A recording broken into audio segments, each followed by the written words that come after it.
welcome in Bears quarterback Tyson Bagent here to our Falco Football Recap Live podcast. So, Tyson, thank you for taking time. You have had this meteoric rise from being a high school kid to shepherd to insane records to you were actually starting games as a rookie in the National Football League. How has this journey been for you? What's your emotions when you look back and think all you've accomplished? Yeah, it's unbelievable. It's kind of hard to really wrap my head around everything that's transpired throughout the years. But for whatever reason, every level that changed, it always just made sense what was going on, and just felt like I was supposed to be playing football. So it's something crazy to wrap your head around, but it's also, football is football. There's that aspect to it too. So for me, I'm just excited to see how far I can take it. So you have a dad who is a world champion arm wrestler. But how did you become a quarterback? Because I've always believed, like Caleb Williams was featured in the book Quarterback Dads, you're a guy you're a quarterback. That's a different thing than being a big guy and they make a lineman out of you, or being a fast guy and they make a wide receiver out of you. How do you get trained to be a quarterback and be as cerebral as you are? Yeah, I think it was forced onto me when I was 6 and by my dad. And just fortunately, I also fell in love with it. So there was no friction there with him forcing me to do something once I got to a certain age. And since he had been having me do it for so long, I just as I got older and got new coaches and got more in depth with the position, just continued to fall in love with it and continue to work at it, which has pretty much a huge reason why I am where I am. You have become exceptionally popular with the fan base. I've been on the air in this town for 30 years. I host the morning show on ESPN 1000 with Jonathan Hood, and people love you. That's rare for an undrafted rookie quarterback to the media loves when you speak, the fan base loves you, and there were people that did not want you to lose that starting gig last year when Justin got healthy. Put that into perspective for me, what that feels like. It feels great. I think that my kind of personality and who Chicago is as a sports fan base are pretty similar. It's, kind of like an underdog, gritty story, and they're gritty fans, and they love the Chicago Bears a lot, and so do I. So I've kind of really been lucky enough to be on the good end of the stick so far with the fan base, which feels great, and I can definitely feel it, when I'm out in the city, on social media and all those things. So it's been wonderful for me. When you were in front of the media and we played the cut a bunch where you said, I was just too busy grinding my face off. Like, people love that. They said, what does that mean? And then I hear you're doing burpee broad jump for a mile. Like, dude, what is that? Yeah. Well, I mean, whenever I'm asked, I don't want to say a ridiculous question, but a question where they're looking for a certain response. And I think that question was somewhere along the hey, were you freaking out that they were going to bring in a stud quarterback to back up? And, obviously you can't answer that question with I was terrified. So I just look for whatever ridiculous thing pops into my head first. Right. And, lucky for me, my answer was kind of just like a description on how my off season was, which is just basically just, working really hard, hanging out with my family. But at the forefront of it, just really grinding to keep this dream a reality. So I've gotten to know Ryan Poles exceptionally well. He lives right near me. He's a great dude. He is like a big Tyson Bagent guy. Did you think at some point, here comes Ryan Tannehill or whoever that guy is, or you truly didn't let yourself think about it? No, I really didn't know. The only thing that I knew was that we were going to draft a quarterback with the first pick, because that's what you're supposed to do as an NFL organization. But yeah, I mean, other than that, I don't really get myself too much into that, because I know everything I've already done has been a complete dream come true. So I'm cool with however it goes, and nothing really changes for me, which is just continue to work hard. And if there's somebody that's better than me, good for them. But I've just been trying to not let that happen, since I've gotten here. In terms of, so Caleb comes in, he's got all this hype and he's generational, he's that, and he's a really good football player, and it's really cool that he's here. But in a sport as violent and as unpredictable as the National Football League, Tyson Bagent is one play away from being on the field on a team that now has expectations on it, because 2 years ago they're 3-14. Last year 7-10, but the arrow going up. Now it's like, whoa, that's DeAndre Swift. That's Keenan Allen. That's DJ Moore. That's Cole Kmet and Mercedes Lewis and Gerald Everett. Like, there's expectations now. What do those feel like? It's exciting. It's exciting, and it's exciting as a quarterback to look out into the practice field. And when you're taking reps in practice and you look out, and a lot of times I'm with the twos, and because our ones are so good, our twos are ones other places. So I've definitely been able to reap some of those benefits as well. And it's fun when you can you have a guy like Ryan Poles who can put the puzzle pieces together and get so many elite athletes in one spot at one time. So it's exciting, and it makes I think it creates problems for defenses that will play this year. I don't think we'll see a lot of man-to-man. I think we'll see a lot of zone because of all the names that you just threw out there.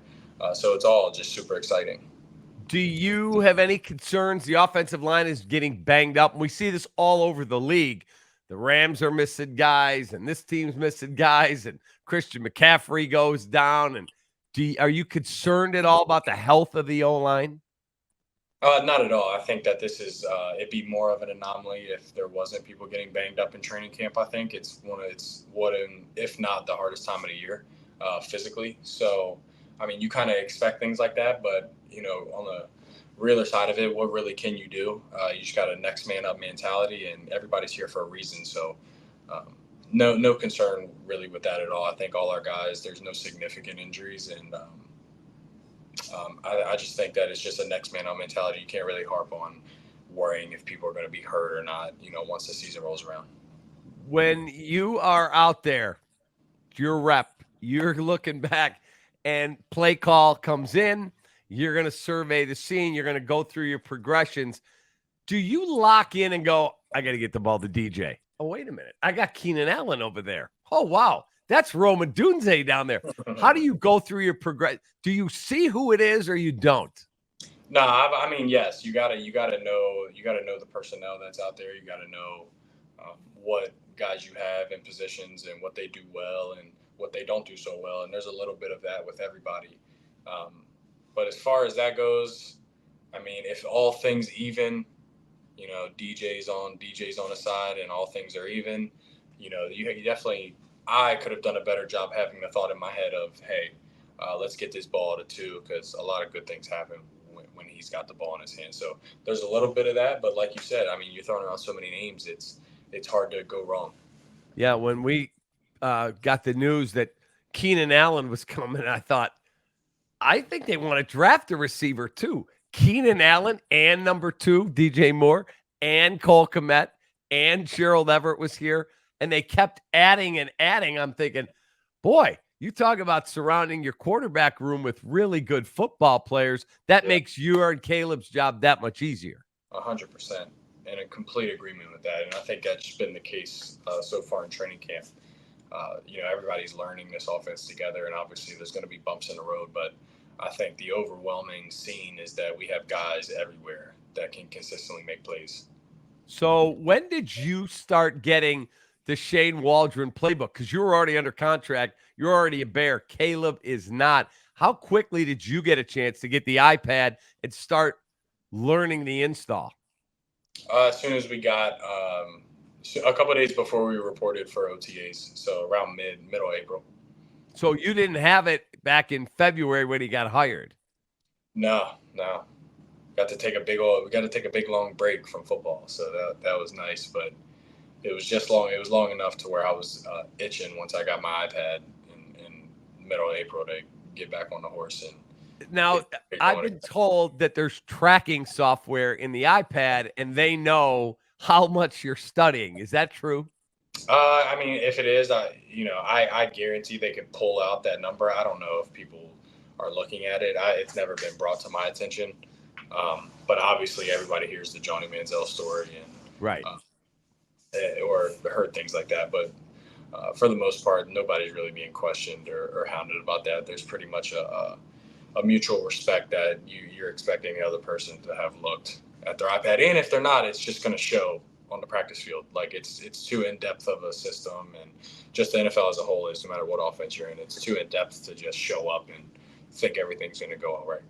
I was told that it's got to be 25 years ago. The Bears had a rookie quarterback who was not studying, and there was no iPads back then. It was, you got that big notebook, and he was not studying, and all of a sudden he had to go into the game, and he's barking out the play call, and the center was like an 8-year vet, and he turns around and goes, "Don't have that play call in our book." Oh my gosh! Yeah, can you imagine that? Well, luckily, thankfully, I cannot imagine it. So It'd be insane. yeah, unbelievable. Yeah, that can never happen. What is the relationship like between you and Caleb? You're a veteran now. You're in your second year. Have you been able to give him pointers, whether it's football or maybe the city of Chicago? Yeah, well, first off, thank you for calling me a veteran. You're the first one to ever call me that. You are. So I appreciate that. And then secondly, yeah, Caleb, he's been great, really cool dude to be around whether playing football or not. As far as the city goes, yeah, I mean, kind of just tell him more than anything, you can't really go wrong in the city. Like there's 1,000,003 fun things to do. So kind of, pick whatever suits you. And I'm sure we'll have a couple fun times in the city, as the year goes on. But yeah, other than that, been out to eat a couple times, hung out in LA with him and a couple of the other teammates, and he's been great. He's definitely, taking leaps and strides as most rookie quarterbacks will. Just with learning the offense, will be bumping the roads, but for the overwhelming part, you kind of just seeing that steady improvement day in and day out, which is all you can really ask for at this point. So it's been great getting to know him so far. One of my favorite scenes. You watched Hard Knocks, I take it. I did not watch the first episode yet. Oh, you've got to watch it because I need to. So you know about the scene with you in there when Caleb has to get up in front of the audience. I don't. So, yeah. When he said his signing bonus, yeah. And you start going into convulsions, dude. It's a great scene. Yeah. Do you remember that all going down? Yeah. Well, I mean, yeah. He made 25 mil. I made 25,000. It was just kind of wondering where I went wrong. Yeah, exactly. Yeah, he goes, Caleb Williams, my signing bonus 25.5 million, and you just go into convulsions. Wow. I can't imagine someone. Hey man, here's a check for you. That's $25.5 million. Wow. Yeah, mine was 0.025 of his 0.5. Isn't that unbelievable? Unbelievable. Yeah, hard to wrap your mind around. So is there something, let's assume things go well. You signed a 3-year deal, I think, the first one, right? Yeah, all not guaranteed. So okay. So let's assume 3-year day by day. 3-year day by day. We're all day by day. Yes, sir. You get a new contract, and you go, I'm making some pretty good money now. Mm-hmm. Is there something that you want to buy that maybe it's crazy to other people, but you're like, I want that? And I don't mean a $40 million house, something realistic that you want. Yeah, I'd like a nice fat crib back at where I'm from with a unbelievable garage gym. Really? Yeah. That's exactly what that's what I would, if I had a lot, I already have, I mean, I like to think right now I've got an unbelievable amount of money off of just this rookie minimum. So if I really hit them like I think I am in a couple of years, then I would certainly like to buy a nice house with just a pimped out, amazing garage gym. And just, I could just have family and friends come work out in my garage gym all the time. So you strike me as a guy that whenever football ends, that you will not be a guy that if I bumped into you 15, 20 years from now, and I go, hey, Tyson, you remember me, David Kaplan? I interviewed you a bunch of times. Boy, you put a lot of weight on. That's not going to be you. You're not going to be the guy with the big pot belly. Listen, if you figure one thing out about me, that you are correct. Yes, sir. Yeah. You strike me as a guy that will always want to take care of his body. Yeah, 100%. I mean, like I said, that kind of plays into just how much I love everything around me. And I'd like to be able to experience it for maybe 15 years more than I would if I didn't take care of myself. So, yeah, I'd like to hang out with my grandkids and my great grandkids and not feel terrible. That's the goal. Right. So yeah.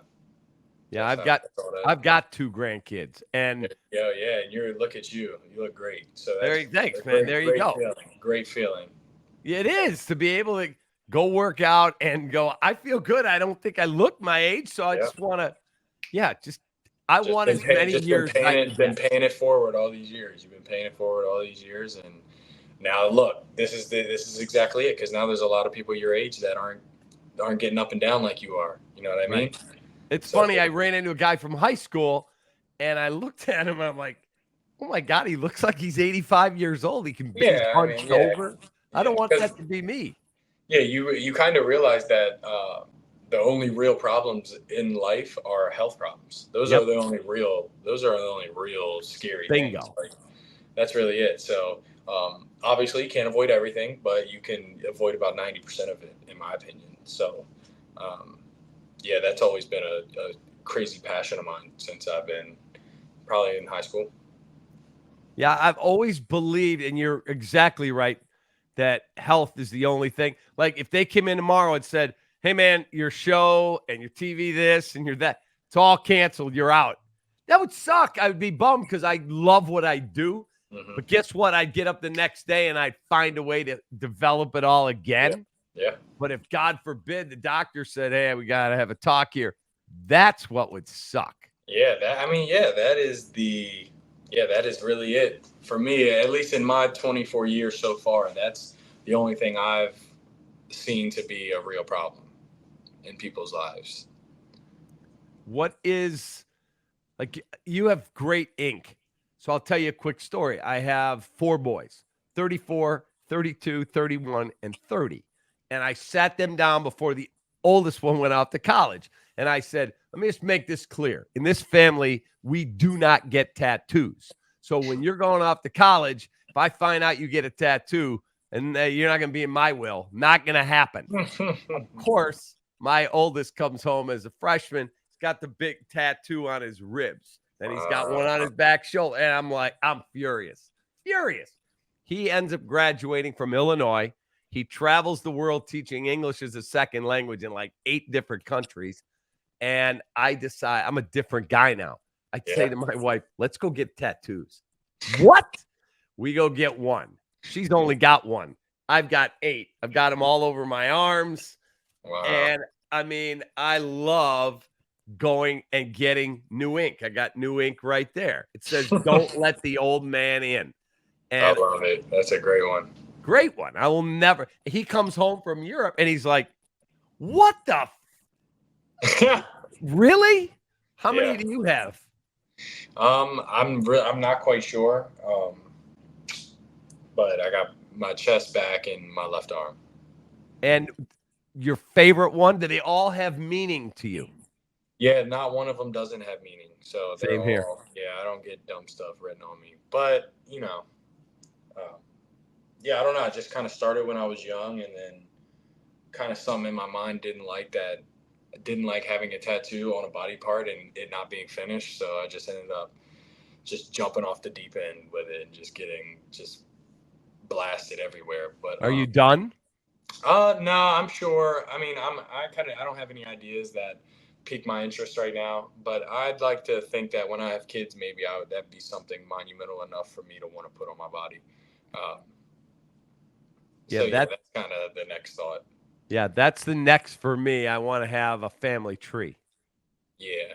I got like a kind of like a mural of wolves, but like symbolizing my family on my arm. So that's always been a cool one for me. Which one hurt the most? I'm be honest, didn't have a whole lot of money when I was getting a lot of the ones on my arm. So, a lot of it was done by probably not the greatest tattoo artist in the world. So a lot of those really just hurt a lot more than the ones that I've gotten from like high end professionals.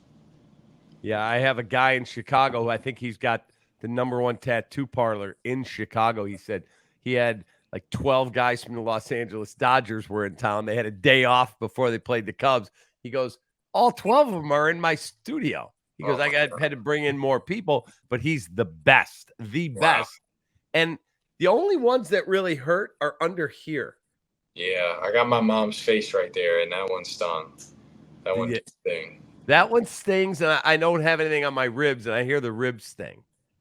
Yeah, I've heard that too, but it's also like, it's weird. I got my left side of my chest done one day and my right side done a couple months later, and the left one hurt bad and the right one didn't really hurt at all. So I think it's all just the artist and how, just how their process rolls and how that relates to your body. I don't really, it's been kind of inexplainable Yeah. for me at least. It's a cool club. I like being part of it. So, Yeah, my God, so yeah, it's awesome for you. That's awesome. you also have a deep love for animals, right?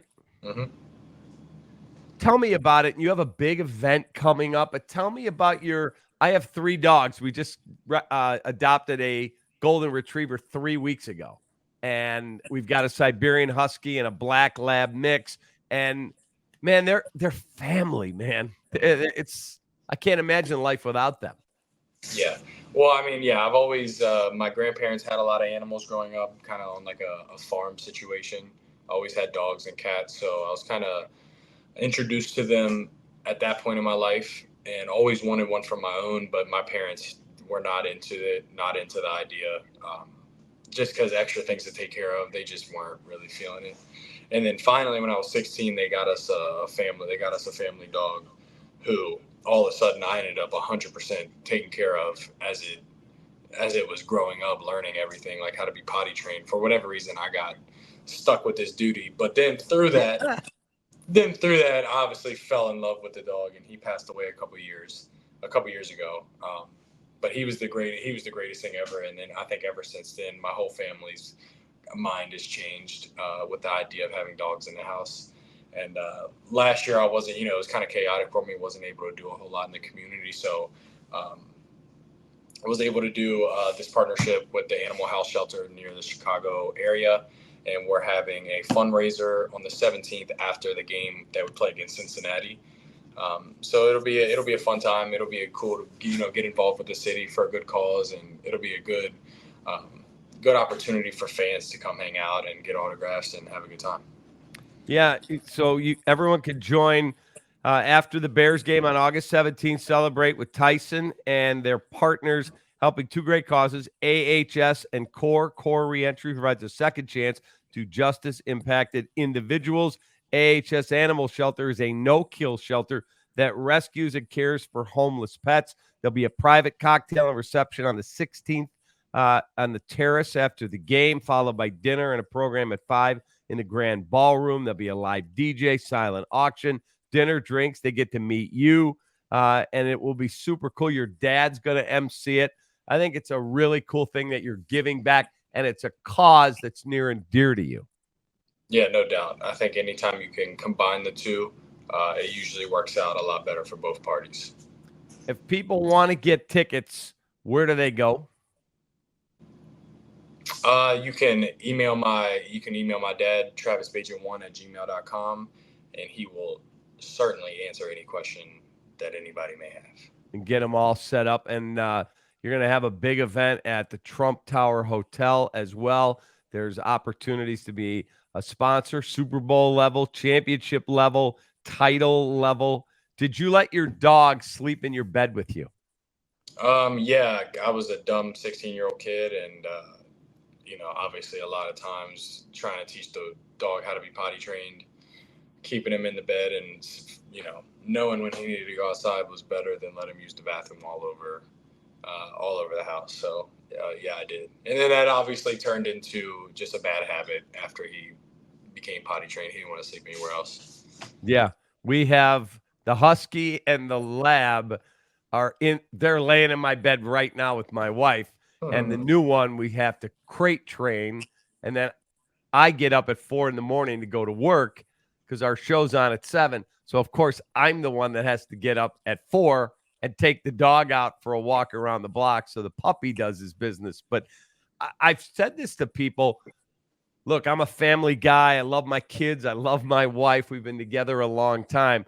But there are certain members of the family that it would be easier when they pass than it is when you lose your animal. Oh, yeah, 100%. I'm with you on that one. And that's not a shot at them. It's more how the animal, it's unconditional love. You could throw 4 interceptions and a pick 6 to lose a game. That dog doesn't care. Yeah, no doubt. And there's also, I think, a level of understanding that we have in just knowing that we're this thing's whole life. So right. It just makes it even that more meaningful, I think. In terms of Coach Eberflus, so he starts off, he has this rough first year. He has a losing streak that reaches 14. That dude seemed like he never wavered. Like he came to work and just, let's go to work. What is he like to play for? I think he's fantastic. He's funny. He's a great leader, and he's kind of like you said. He's unwavering in his positive attitude. Always bringing guys with him. Always preaching the right things. And I think if you can do the little things like that good all the time, eventually the tide will turn. So you obviously saw that happen towards the end of last season. Defense obviously starts playing lights out. Get on a bit of a roll towards the end of the season, and you just see that improvement from his year 1 to his year 2. So definitely he's been great again this year so far, and excited to see all the success that his name will be on, once the season is underway. When I first started covering the Bears, and we're going back so many years, there was no Twitter, there was no Facebook, there was, they went to practice, and it wasn't like 300 media people. Oh, there was an interception. Oh, there was this. Like every play gets chronicled, and at the end of the day, well, the offense won the day or the defense. None of that existed. It was just go to training camp to get in shape and get ready for the season. Does it bother you sometimes that, like, people, a lot of whom didn't play the game, don't know the play call, are passing judgment on how you're doing at practice? Well, yeah, I think it's the most unbelievable thing in the whole world. I mean, anytime you could have somebody critiquing somebody else on something that other person has no idea how to, just no idea what it's like. It's one of those crazy things that we live in today. But, it's definitely a part of it. And I don't think there's a player on the field ever that doesn't know that that's a part of it. So you kind of accept that responsibility. And you got to really try to do a good job of just letting it roll off your shoulders, put the earplugs in and not get so wrapped into how just another person that doesn't do what you do, that really doesn't have any good idea of what you do, why you do what you do, just saying things that most of the time don't make sense. So, yeah, it's unbelievable. Yeah, it's crazy. Yeah, it's crazy. It's out of this world crazy. Yeah, it's crazy. You had a quote. I was listening to a podcast with you, and I was a big fan of yours a year ago. Didn't want to change back when Justin had been injured. I thought the offense really ran well with you. You were on a podcast. I'm like, I got to hear that thing. And I'm listening, and the question from the host in West Virginia, who's the most important person in your locker room? And your answer was, oh, easy, Mercedes Lewis. Tell me why. Yeah, he's one of those cats that just is all knowing, that's been in every situation that you could possibly think of, and everybody has a mutual respect for him just because everybody understands that you don't make it to year 19 for no reason. So just an elite individual that's always giving good advice, whether it's football related or not. And everybody, you can hear a pin drop usually when he starts talking. So just super, super huge having him around again this year. In terms of your defense, I would think it's probably hard on you when you have to take a snap and you go, oh, that's Montez Sweat, and that's Jaquan Brisker, and that's Kyler Gordon, and that's Jalen Johnson, and this guy, Tyreek Stevenson.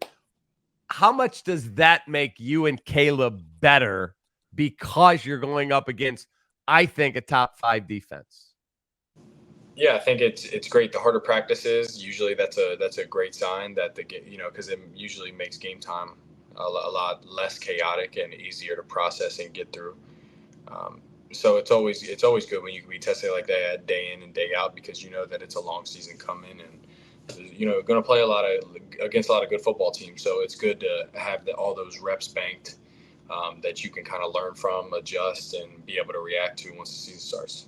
Deep dish or thin crust? I'm a Illuminati fan. I like the deep dish at Illuminati. My guy, my wife's the vice president of that company. Fantastic. Wow. Great answer. I'm going to have to get you that's hilarious. That is hilarious. She is going to get you hooked up when she hears that answer. 100%. Favorite music? I listen to a lot of rap, R&B, hip hop. Any song or any artist that you listen to before, if you know you're starting a football game, what do you listen to? I don't know. I listen to a wide array of things. It could be Hozier, it could be Jay-Z, Drake, Teddy Swims. I got a bunch of different vibes. But more than anything, I just like listening to stuff that sounds good. So, I'm not, and really, honestly, I could go without even listening to music, honestly. So. You mean all the time or before a game? Yeah, I mean, just like really, yeah. I don't ever make it a priority to listen to music unless I'm in the car, and even then, sometimes I just drive in silence. So, I could go with or without. Doesn't really matter to me. Okay, you walk into a hotel room, Buffalo, flip on the TV. What channel are you leaving it on? Oh, probably if there's a good movie, some good movie that's just on the TV station. Okay, what is a good movie to you? Like a movie you could watch. I've seen it 47 times. Yeah, if any of the Rocky movies come on, that's usually pretty awesome. Put it out right there. Yeah, pretty awesome. Yeah, I'm. Our new dog we named Maverick because of Top Gun Maverick. Oh, those are 2 great movies. Oh, absolutely sensational. Perfect vacation. Somewhere. I've always been a beach guy, so anywhere on the beach. Anywhere where it's warm. Like if I said to you it's going to be 20 below or 105, what are you taking? 105. I don't mind being hot. Yeah, I hate being cold. Yeah, being cold's never fun. Yeah, playing quarterback being cold would not be fun either. Yeah. Well, maybe because you might be warmed up a little bit, but I think watching a football game in the stands is when it's cold is the worst thing ever. Yeah, I'd never been to a game. I did the Bears post-game show for, 2 decades. And I went, the first time ever was last year when you guys played in Green Bay. Mm-hmm. I'd never been, super cool environment. Yeah. Didn't win, but super cool environment. Was that your favorite road game? No, I thought that Kansas City and New Orleans were 2 unbelievable places, but also you kind of feel the whole tradition thing when you walk into when you walk on the Lambeau Field. So there's also that element of it too. All right, before I let you go, again, you have a huge event coming up, and it's all about your 2 great causes. Tell people again your dad's email if they want to go to the event, they want to support you. Chicago Bears fans, man, they support their own. It's a very provincial town. Yeah, you can hit him up at travisbagent1@gmail.com, and he will be able to answer and get you pointed in the right direction. Have you ever beaten your dad in arm wrestling? No, sir. No, sir. Not even close. I don't know how those guys do that. Like, has he lost? It doesn't look like he'd ever lose. Yeah. Well, yeah, he's lost. Yeah, he's lost before, but wins are overwhelming at a way higher percentage. He's like the Kansas City Chiefs right now of arm wrestling. Exactly.